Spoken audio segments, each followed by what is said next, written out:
students, today we will read chapter first in economics, the story of village Palampur. Palampur गांव की कहानी। इस गांव की कहानी से हम ग्रामीण अर्थव्यवस्था के बारे में अध्ययन करेंगे कि ग्रामीण जो अर्थव्यवस्था होती है, जो रूरल इकोनॉमी होती है, वो किस प्रकार के देश की इकोनॉमी में, देश की अर्थव्यवस्था में सहायक होती है। यहाँ पर एक गांव है पालमपुर, एक काल्पनिक गांव की कहानी को लिया गया है और इस कहानी से हम जो है ग्रामीण अर्थव्यवस्था के बारे में समझने का प्रयास करेंगे और वो किस प्रकार से गांव में रहने वाले जो लोग हैं वो अनेक प्रकार की और एक्टिविटीज़ में रहते हैं या एक्टिविटीज़ में पार्टिसिपेट करते हैं और अनेक प्रकार के जो है प्राकृतिक संसाधनों का, ह्यूमन एफर्ट्स का और मैनमेड आइटम्स का उपयोग करके जो है अनेक प्रकार की गतिविधियों को बढ़ाते हैं। इसके अलावा फार्मिंग जो है वो इस गांव की प्रमुख एक्टिविटी है ना। आप जानते हैं खेती जो है वो किसी भी गांव, चाहे पालमपुर गांव हो या कोई अन्य हम गांव भी ले लें, तो ज़्यादातर ग्रामीण क्षेत्र में रहने वाले जो लोग होते हैं वो कृषि में इन्वॉल्व रहते हैं, खेती बाड़ी करते हैं। इसके अलावा और भी जो हैं छोटे अनेक जो है अन्य गतिविधियां भी इस गांव में होती हैं, जैसे manufacturing scale, small scale manufacturing होता है, डेयरी होता है, ट्रांसपोर्ट होता है और भी अन्य जो हैं प्रोडक्शन एक्टिविटीज़ होती हैं जिनकी आवश्यकता होती है। अनेक प्रकार के जो है संसाधनों की उनके लिए आवश्यकता होती है, जैसे प्राकृतिक संसाधन हैं, मैनमेड आइटम्स होते हैं, ह्यूमन एफर्ट्स, जिसके माध्यम से हम अनेक प्रकार की एक्टिविटीज़ को आगे बढ़ाते हैं। तो इस गांव का जो एक उदाहरण लिया गया है और इस गांव की कहानी के माध्यम से हम ये समझने का प्रयास भी करेंगे कि जो है ग्रामीण अर्थव्यवस्था से जो है ग्रामीण अर्थव्यवस्था किस प्रकार से रन करती है। तो पालमपुर जो गांव है, हम उससे ये सीखेंगे कि विभिन्न प्रकार के जो संसाधन होते हैं उनको हम कंबाइन करके किस प्रकार से जो है डिज़ायर गुड्स जो है वो प्रोड्यूस कर सकते हैं और गांव में सर्विसेज प्रोवाइड कर सकते हैं ना, प्रोवाइड करते हैं। तो उसको हम ये इसमें समझने का प्रयास करेंगे। तो सबसे पहले हमें पालमपुर गांव का इंट्रोडक्शन पढ़ना है, उसका परिचय क्या है। पालमपुर जो है एक वेल कनेक्टेड गांव है और उसके नेबरिंग में जो है विलेज है, नेबरिंग विलेज एंड टाउन है। और रायगंज एक बड़ा गांव है जो करीब 3 किलोमीटर दूर है पालमपुर से करीब 3 किलोमीटर की दूरी पर है। And all weather road connects the village to Raiganj and further on to the nearest small town of Shahpur. और सभी मौसम में जो सड़क है गांव को रायगंज से जोड़ती है और नियर में एक छोटा टाउन है, छोटा कस्बा है शाहपुर, और कई प्रकार के जो ट्रांसपोर्ट सिस्टम हैं वहाँ दिखाई देते हैं। रोड जहाँ से starting from bullock carts, tongas, bogies आप जानते हैं, बुग्गी जिसको हम कहते हैं, वुडन कार्ट होता है ड्रॉन बाय द बफेलोज, जो बफेलोज होते हैं उसके द्वारा खींचा जाता है, टांगा होता है और बैलगाड़ियाँ होती हैं।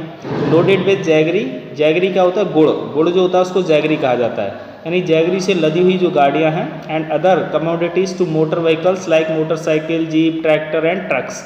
ये सभी जो व्हीकल्स हैं जो ट्रांसपोर्ट सिस्टम के, ये सभी वहाँ जो है उस रोड के ऊपर चलते हैं, जो कि काफ़ी वेल कनेक्टेड एरिया है और वो रोड से जुड़ा हुआ है शाहपुर टाउन से। This village has about 450 families belonging to several different caste. इस गांव के अंदर करीब 450 परिवार हैं जो अनेक, अगर हम देखें, अलग अलग जातियों से बिलोंग करते हैं। The 80 upper caste families and own the majority of land in the village.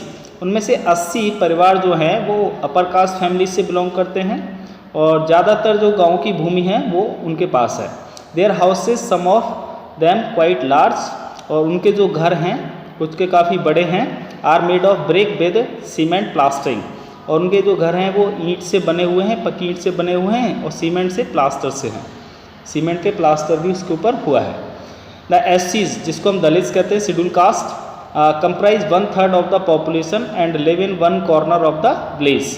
जो दलित हैं उस गांव में, जिनकी आबादी करीब 1/3 है गांव की, वो गांव के कोने में रहते हैं। And in much smaller houses some of which are of mud and straw. ठीक है, तो जो दलित हैं और जो गांव के कोने में निवास करते हैं उनमें से ज़्यादातर अगर हम देखें छोटे घरों में रहते हैं और उनके जो घर हैं वो कीचड़ और भूसा यानी स्ट्रॉ जो होता है उससे बने हुए होते हैं, कच्चे मकान हैं उनके। Most of the houses have electric connections, अधिकतर घरों में इलेक्ट्रिक कनेक्शंस हैं। Electricity powers all the tube wells in the fields and is used in various types of small business.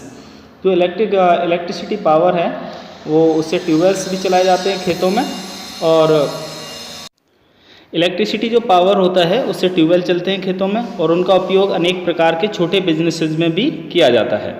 Palampur में 2 प्राइमरी स्कूल हैं, एक हाई स्कूल है, and there is a primary health centre run by the government and 1 private dispensary where the sick are treated.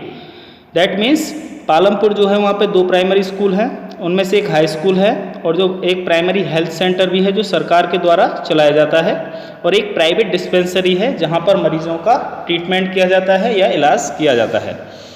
The description above shows that Palampur has fairly well developed system of roads, transport, electricity, irrigation, schools and health center. Compare these facilities with those in your nearby village.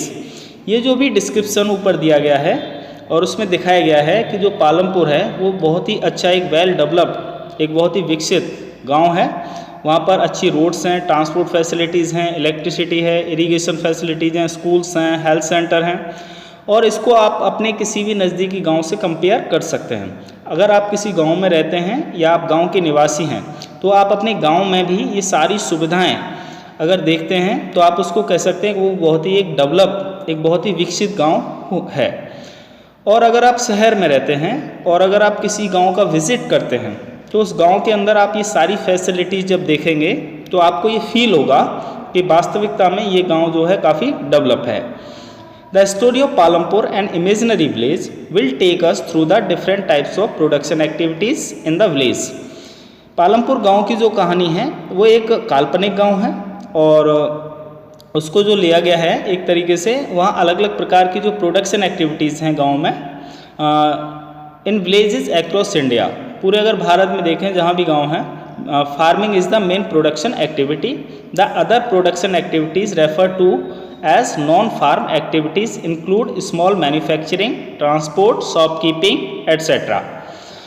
तो farming जो होता है वो एक main production activity होता है गांव के अंदर। इसके अलावा जो अन्य नॉन फार्मिंग एक्टिविटीज़ होती हैं जिनमें स्मॉल मैन्युफैक्चरिंग होता है या ट्रांसपोर्ट होता है, शॉपकीपिंग होता है, ये सभी नॉन फार्मिंग एक्टिविटीज़ में सम्मिलित होते हैं। We shall take a look at both these types of activities after learning a few general things about production. अब हम देखें तो ये दोनों ही प्रकार की जो गतिविधियां हैं तो पढ़ने के बाद कुछ ऐसी जनरल थिंग्स होती हैं जो प्रोडक्शन के बारे में होती हैं या उत्पादन के बारे में बताती हैं, है ना।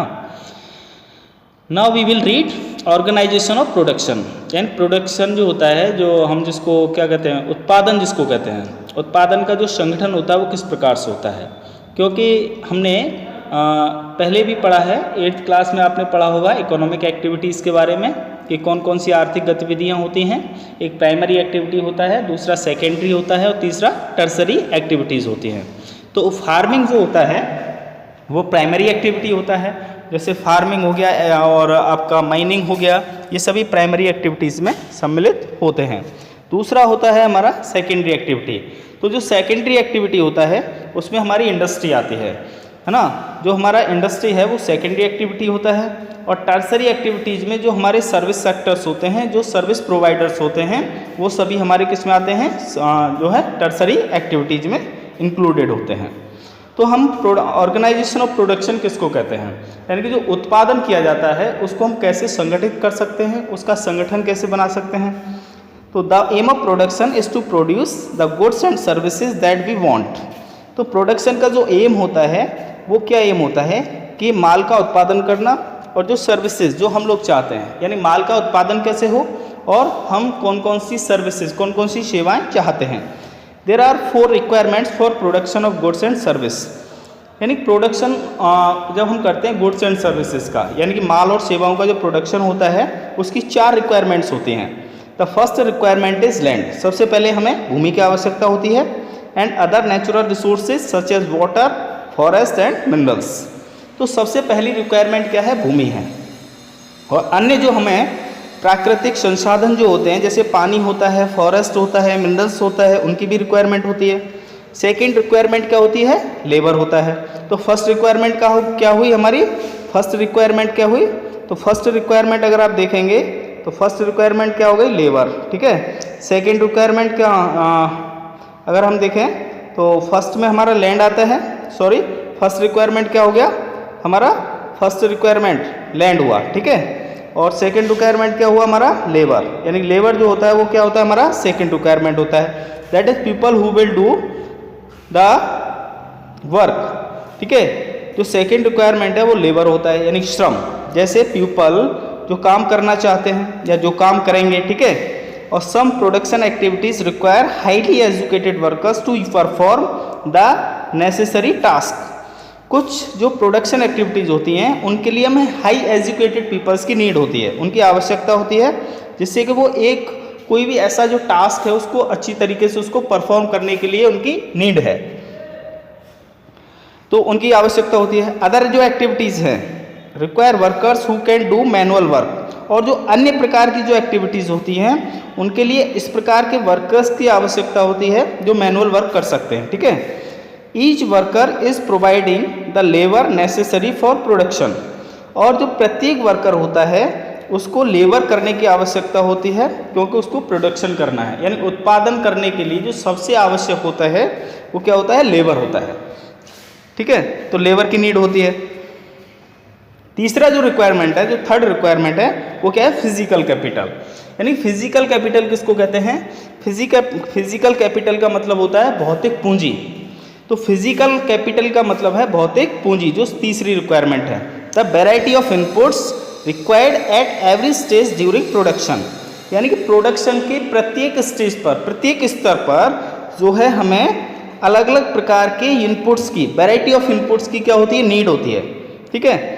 What are the items that come under physical capital?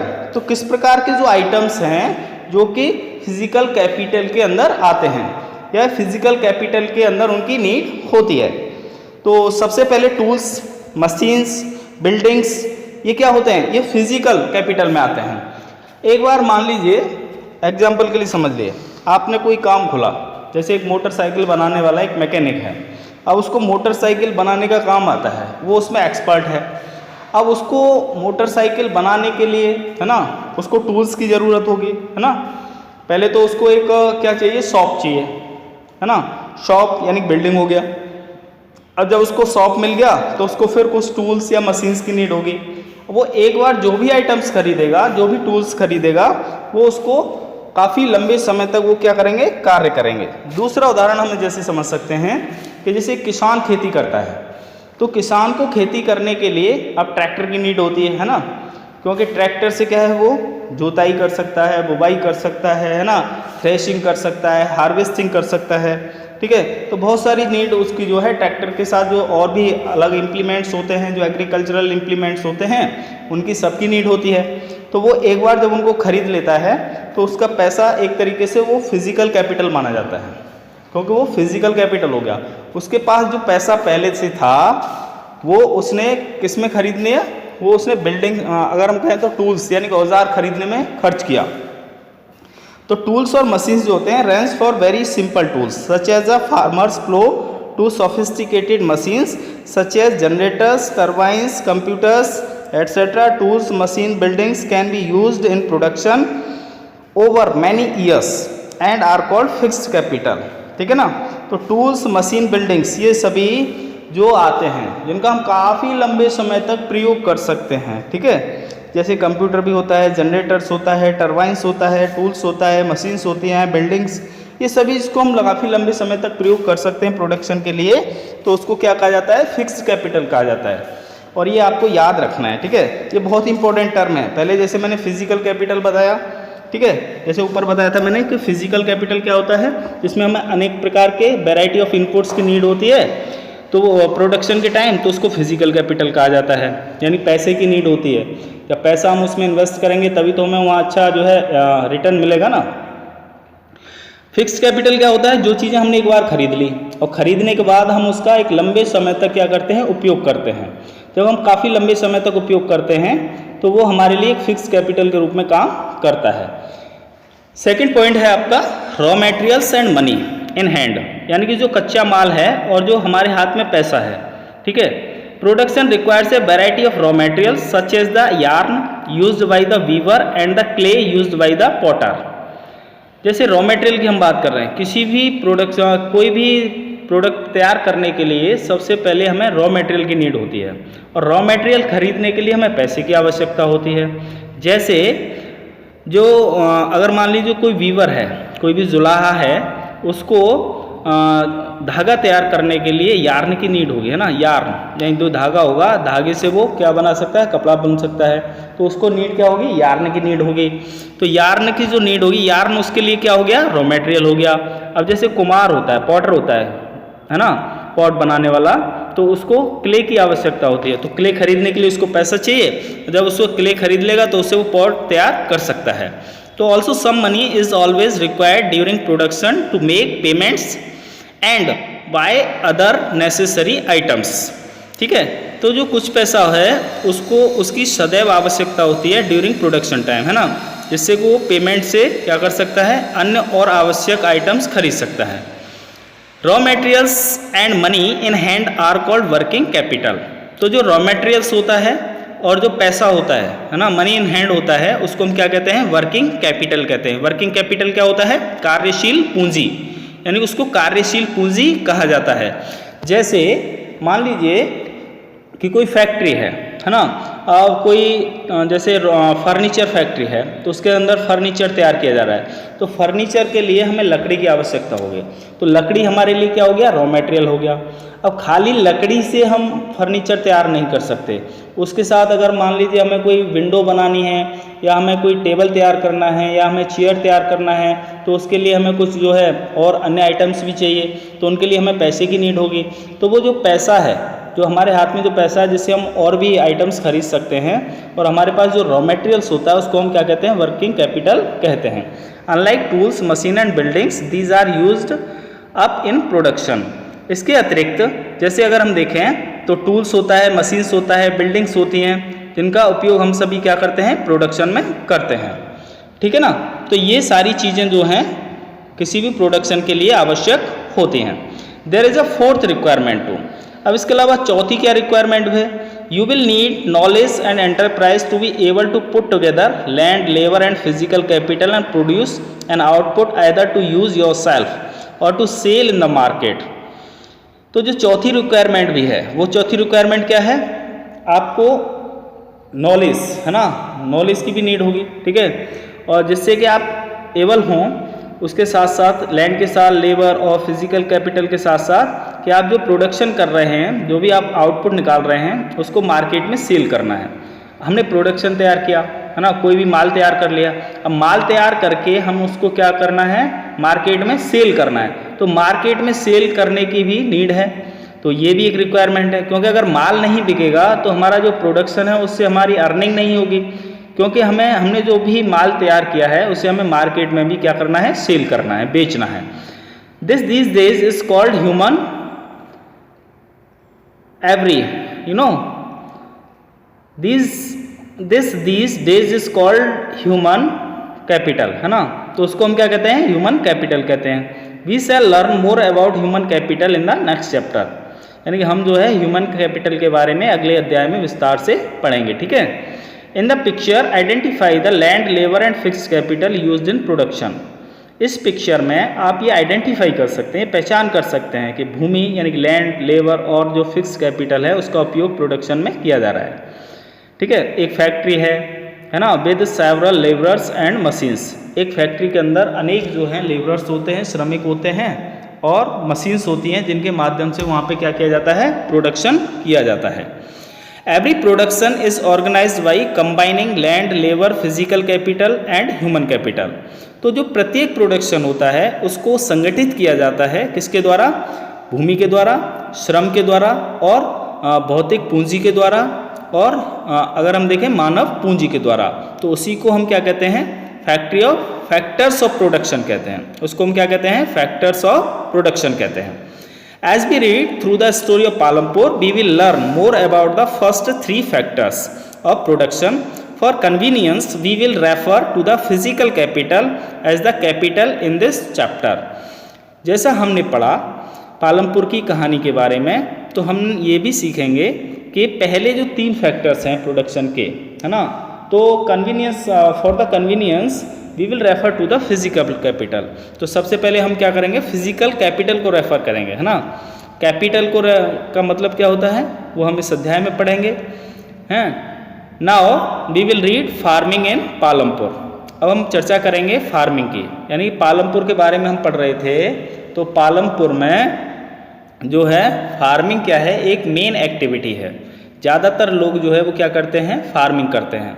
लेकिन हमने अभी ऑर्गेनाइजेशन ऑफ द प्रोडक्शन पढ़ा, है ना, यानी कि जो प्रोडक्शन का हम किस प्रकार से ऑर्गेनाइज कर सकते हैं, है ना, कैसे हम प्रोडक्शन कर सकते हैं और उसके लिए हमें किन किन चीज़ों की आवश्यकता होती है, तो वो सभी हमने पढ़े कि प्रोडक्शन के कौन कौन से फैक्टर्स होते हैं।